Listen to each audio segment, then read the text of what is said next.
అందరికీ నమస్కారం అండి. Welcome back to our channel Radha Ramana. మనం ఇప్పుడు వచ్చాం శ్రీ మహాలక్ష్మి అమ్మవారి గుడికి. మనకిక్కడ పోతురాజు స్వామి ఉన్నారండి. అమ్మవారి ఎదురుగా పోతురాజును ప్రతిష్ఠించారు. ఇక్కడ గుడి కన్స్ట్రక్షన్లో ఉందండి. అమ్మవారికి చాలా పెద్ద గుడిని నిర్మిస్తున్నారు. అమ్మవారు కూడా చూడడానికి చాలా కళగా అందంగా కనిపిస్తున్నారండి.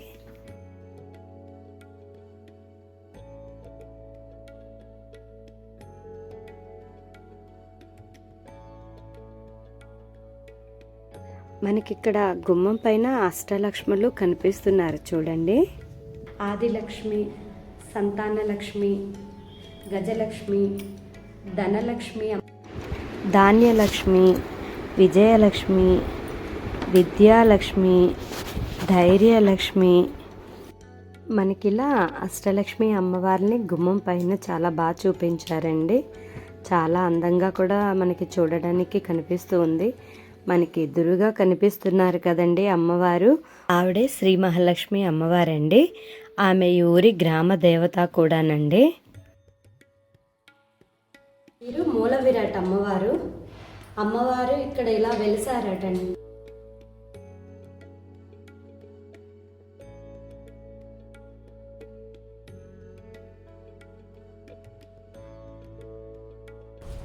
మనకి గుడి చుట్టూ కూడా అష్టాదశ శక్తి పీఠాలని ప్రతిష్ఠించారు. విగ్రహాలను చూడండి ఎంత బాగా పెట్టారో. కింద పైన ఒక్కొక్క అమ్మవారిని ఒక్కొక్క చోట చూపించారు.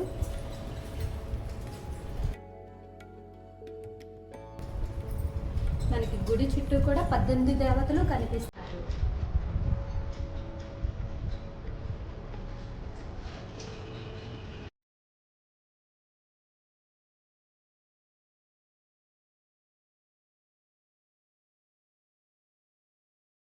గుడికి ఇంకా పెయింటింగ్స్ అవుతున్నాయండి. పెయింటింగ్ పనులు పూర్తయిపోయిన తర్వాత మనకి అమ్మవార్లు ఇంకా చాలా అందంగా కనిపిస్తూ ఉంటారు.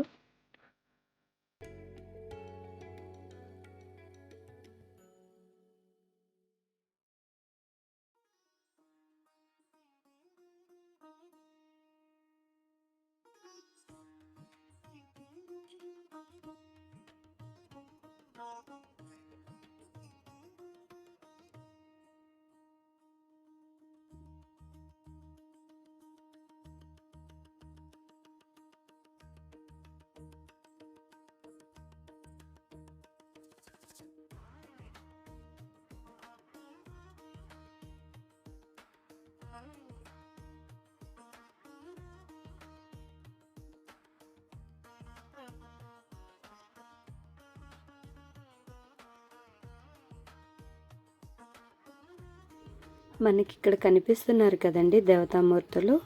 వాళ్ళు ఎవరంటే సప్తమాతృకలు. ఇక్కడ సప్తమాతృకలు ఉన్నారండి. అష్టాదశ శక్తి పీఠాల్లోని 18 దేవతలు మనకి ఇక్కడ ఉన్నారు. వీరందరితో కలిసి శ్రీ విష్ణుమూర్తి యొక్క ఇల్లాలైన శ్రీ లక్ష్మీదేవి కూడా ఇక్కడే ఉన్నారండి. మీరు వచ్చినట్లయితే అందరినీ ఒకేసారి మనం దర్శనం చేసుకోవచ్చు.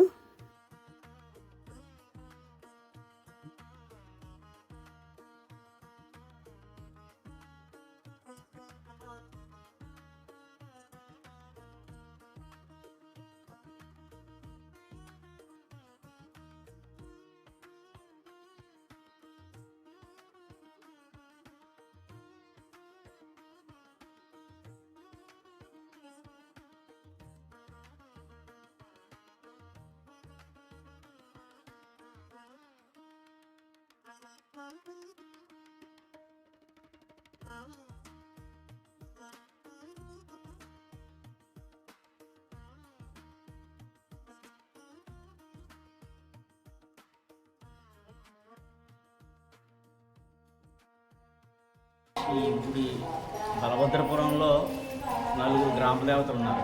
అందులో ఒక ఆవిడ ఈవిని తోటలో మహాలక్ష్మి అమ్మవారు అంటారు. రెండో ఆవిడ కానేడు మహాలక్ష్మి అని చెప్పేసి వేరే టెంపుల్ ఉందండి. అలాగే మూడో ఆవిడ గుబ్బాలమ్మ. ఒరిజినల్గా ఈ ఊరికి మెయిన్ గుబ్బాలమ్మ అండి. ఆ గుబ్బాలమ్మ టెంపుల్ కూడా బయట ఊరికి ఆ పక్కన ఉంది. ఇలాగే 4వ అమ్మవారు ముసలమ్మ, కొంతలో ముసలమ్మ అనే ఒక ఆవిడ ఉందండి. ఇలాగ 4 గ్రామ దేవతలు ఈ ఊళ్ళో. అందులో ఈవిడి తోటలో మహాలక్ష్మి అమ్మ అని చెప్పేసి ఈవిడ ఎప్పుడు ఇక్కడ వెలిసిందో మా తాతలకు కూడా తెలియదట. అది అలా ఉండగా మాకంట సీనియర్లో ఒక కమిటీగా ఏర్పడి ఎండలో ఎండి వానలో తడుతున్న అమ్మవారిని 1969 సంవత్సరంలోని కొత్త సిమెంట్ వర్క్ చేయించి కలర్ వేసి అది తాటేకు పందిరి వేసి సంవత్సరానికో 2 సంవత్సరాలకు ఒకసారి తీర్థం చేస్తుండేవారు. అలాగ 69 నుంచి 88 వరకు అలా కంటిన్యూ అయ్యిందండి. ఆ తర్వాత మా వయసు కుర్రోళ్ళు కలిసి అమ్మవారి గుడి కడితే ఎలాగుంటుంది చిన్నదే అన్న ఆలోచన వచ్చిందండి. ఆ ఆలోచన వస్తే కనీసం అమ్మవారి దగ్గరికి వెళ్ళటానికి కూడా దారి ఉండేది కాదు, అంతా ఒక చెరువులా ఉండేది అనమాట. ఆ చెరువులోంచే ఇటుకలు మోసి అలాగే మొత్తం మీద అందరూ ఏకమై గుడి కట్టామండి. అది 2 సంవత్సరాలు పట్టిందండి చిన్న గుడి. 2 సంవత్సరాలు అయ్యింది. గుడి లేనప్పుడు అమ్మవారికి నైవేద్యం పెట్టక్కర్లే, గుడిలో పెట్టిన తర్వాత దీపం పెట్టాలి, నైవేద్యం పెట్టాలి. కనీసం ఆ దీపం ఖర్చు కూడా ఇక్కడికి ఆదాయం వచ్చి ఇలాగ ఎవరో మనుషులు వచ్చేవారు కాదండి.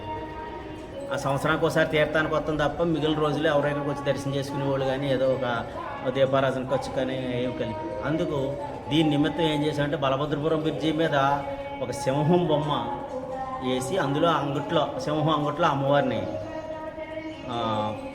పెట్టి అది ఏదో ఆదాయం వస్తే ఇక్కడ చేయొచ్చు కదా ఈ దీపారాధన కానీ అమ్మవారి సంబరానికి అని చెప్పేసి ఉపయోగించి అలా ప్లాన్ చేసాం. 1990లో కట్టామండి అది. అప్పుడు కానించి ఆ డబ్బులు ఏ వచ్చినాయి పెట్టి ఇక్కడ ఏదో సంబరం చేసినా లేకపోతే ఈ లోపల దీపారాధన ఖర్చు చూసినా అలా చేసుకుంటూ ఒక 30 సంవత్సరాలు 88-89లో కట్టిన కూడా 30 సంవత్సరాల అవుతుల్లోకి చుట్టూ చేలు ఉండేయండి. చేలు అలా ఇల్లు గడుతుల్లోకి పల్లం అయిపోయింది. ఊళ్ళో వేస్ట్ వాటర్ అంతా గుళ్ళోకి వచ్చేస్తుంటే మళ్ళీ దాన్ని పడగొట్టి 1922లో మళ్ళీ పాత గుడి తీసేసండి కొత్త గుడి కట్టామన్నమాట. ఇది అండి ఈవిడ చరిత్ర.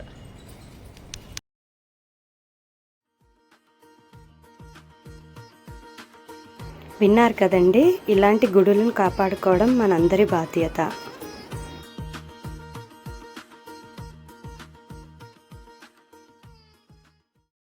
చూశారు కదండి శ్రీ మహాలక్ష్మి అమ్మవారి గుడి. మరో మంచి వీడియోలో మళ్ళీ కలుద్దామండి.